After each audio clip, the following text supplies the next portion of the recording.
Asher and Mira, a really big Yasher Koach to each of you. Those were excellent Divrei Torah.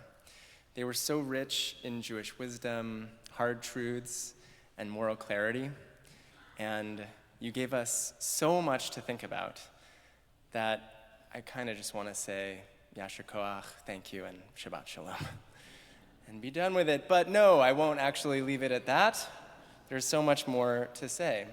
But still, really, truly, genuinely, you offered us profound moral teachings from our tradition. And for that, this morning, I am so grateful.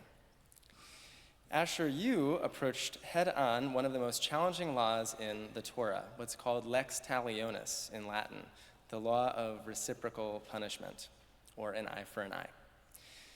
As you taught us, our rabbis give endless explanations for why this is no longer a viable matrix of crime and punishment.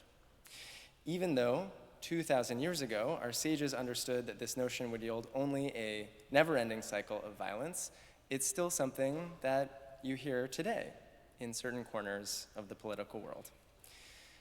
But per medieval commentaries, you led us to consider what might instead bring about a more lasting peace in the form of restorative justice.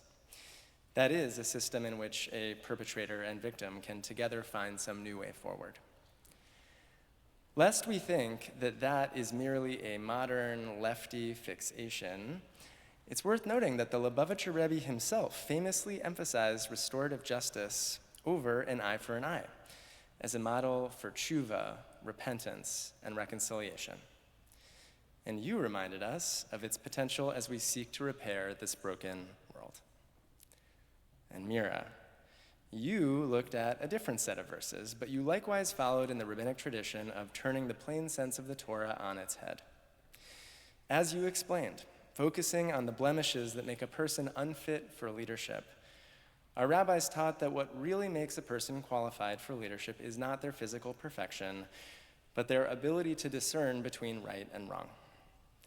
In diving deep into those rabbinic texts, you invited us to think of today's leaders, begging us to hold them accountable.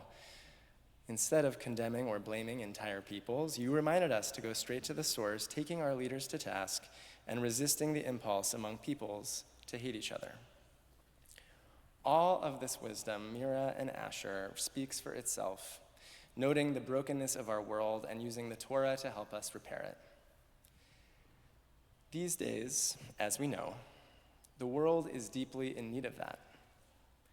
Since the beginning of January, I have given 15 sermons that focused in some way on the moral crises that beset us as Jews and as Americans. In that time, Rabbi Colin and Rabbi Traylor have also focused almost exclusively on an avalanche of bad news that we face every single day. Attacks on our democracy, the war in Gaza, the uses and abuses of anti-Semitism in our time, and so on. Amidst all the analysis of current events from our clergy team, alongside insights from our Torah cycle to meet the moment, we've also had to contend with the reality that the chaos of national and global affairs is likely to continue for a while, maybe even years to come. Perhaps it should be said, therefore, that I am appreciative of you both for reminding us that there is a generation waiting in the wings to bring us all out into something better. And it's in that waiting that I want to focus this morning on yet another part of this week's Parsha, as we call out for better leadership, both here and in Israel, as we yearn for a world in which wrongs are made right, and as we acknowledge that our yearning and hoping will continue for a long time to come. This week's reading, and in fact this month, or month and change in the Jewish calendar, teach us a lesson about the value of waiting itself. For 34 days now, we have performed the annual ritual of counting the Omer, counting the days between Passover and Shavuot, recalling the way in which ancient Israelites counted their grain harvest each spring. And as part of our ritual of counting the Omer during each evening service here at CBE, we recite the Torah's commandment to do so, which actually comes from this week's Torah portion. In Leviticus 23, we read, From the day on which you bring the sheaf of elevation offering, the day after the Sabbath, you shall count off 7 weeks. They must be complete. You must count until the day after the 7th week, 50 days. Then you shall bring an offering of new grain to God. And so we do. Every year we do that. We count the 49 days leading up to Shavuot, waiting for that 50th day to come.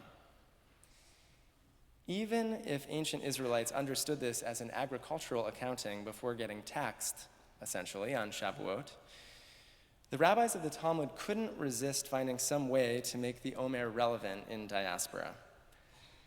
And so they explained that these 49 days are the days in which the Israelites waited before they would receive the Torah at Mount Sinai. And as a result, they explained, these weeks of waiting are designed for us to build our spiritual energy, growing in anticipation for the day on which the Torah will be given. Now, I don't know if that sounds especially suspenseful to you, but according to tradition, right now we're supposed to slow down and allow ourselves to want something that we don't yet have.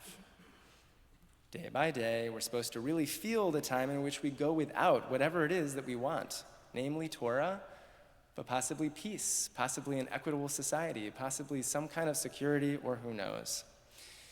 And this feeling, this drama, is supposed to escalate. Though you might think we would count down as if we're waiting for the ball to drop on New Year's Eve, our sages explain that instead we count up, as if we don't yet know when we will reach our destination. The 13th century Sefer HaChinuch explains, we count constantly, wondering when the day will come that we yearn for, the day that we go out to freedom. Because counting towards a certain date shows a person that all his desire and longing is to reach that time. In other words, by counting up towards an unknown time, we allow ourselves to get excited, to believe in something else, to grow our awareness about what we actually need and want. It's kind of melodramatic, but the idea is that while we wait for what we want, we can use our time to get clear on how best to enjoy that thing or that experience, so that when we actually attain it, we will be grateful for it, and we will know how best to proceed when it comes. I think of this teaching all of the time, not just during the springtime Omer season, but anytime I find myself waiting for something that I'm not sure will ever materialize. I think of it when I encounter someone waiting for an illness to pass, or waiting for a project to be complete. I think of it when I encounter activists and artists who hustle each day to realize their vision with no clear sense of when the world will transform into what they imagine. And I think of it now for all of us, wondering, when will things actually start to feel better? When will our country feel like it's building towards a safe and equitable future? When will justice be restored, Asher? And Mira, when will Israelis and Palestinians finally get the leadership to lead them out of this horrific cycle of violence? With these questions yet unanswered, we find ourselves waiting. But our waiting itself does not need to add to the angst we otherwise feel about the news. Following the ritual of counting the Omer, perhaps our waiting can open us up to creative imagining. By actively waiting, we might allow ourselves to prepare for whatever it is that comes next. As we do during the Omer, perhaps we might ready ourselves spiritually to receive something holy yet to come, or perhaps, as Sefer HaChinuch explains, our waiting might push us to build anticipation towards something far better that we've never, ever imagined before. The Hasidic Rabbi Menachem Mendel of Kutsk was once asked by a student, "Rabbi, who is a good Jew?" "Anyone who wants to be a good Jew," the Rebbe replied. "But Rebbe, who wouldn't want to be a good Jew?" "That's easy," he says finally. "Anyone who thinks he's a good Jew already." In other words, we should never be satisfied with a broken world or about our role in it. Rather, it's in our waiting for things to be better that we can push ourselves to create that more perfect world.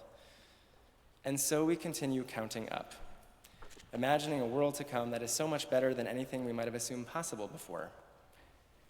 It is annoying, and it is painful, to recognize the ways in which our world is not yet redeemed.